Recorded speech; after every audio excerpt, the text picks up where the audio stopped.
Hey, so it's fall. I'm in the desert. Warm days, cool nights, and the perfect excuse to cook something a little bit different. So I made this Smoky Harvest Chili with quinoa and lentils and my favorite skillet Johnny cake on the side. Stay tuned.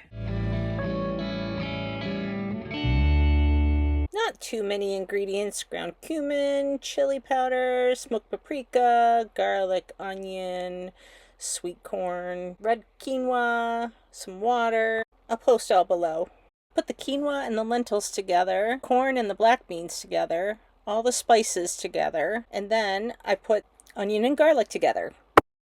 Okay, I added a splash of water to this pot, and I'm just gonna toss in my diced onion and garlic to saute for a couple of minutes.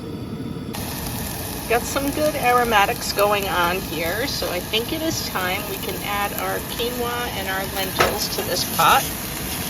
And to that we're going to add, oops, I'm having a little chef difficulty here. To that we're going to add 1 can of diced tomatoes. We also need 1.5 cups to start with of water. So I'm going to add that.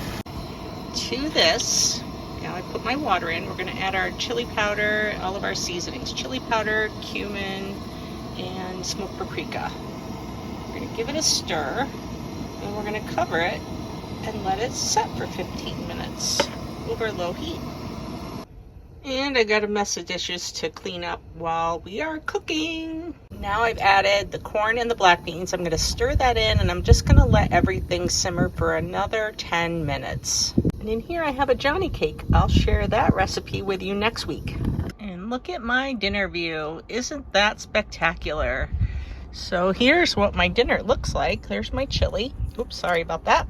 There's my chili and my cornbread, Johnny cake. I can't wait to eat. Dig in. Talk to you soon. Bye.